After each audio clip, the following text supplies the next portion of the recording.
ख्याल आता है कि इतना भी कोई अजीम साबिर कोई बंदा होगा कि जिसने अपनी जान पर सब कुछ खेल कर किसी की जान को पे जुल्म नहीं डाला। जिन्होंने शहीद किया वो कौन थे? बुलवाई थे, जो ये चाहते थे, जिन्होंने लोगों में फूट डाली और कहा जी ये तो हक था, असल में जो खिलाफत का वो किसी और का था और हज़रत उस्मान को क्यों खलीफा बनाया गया, वो लोग थे।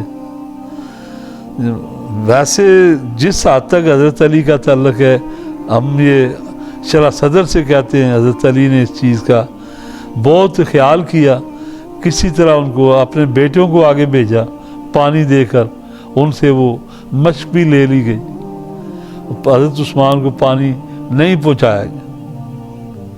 तो जिस कदर उन्होंने फिर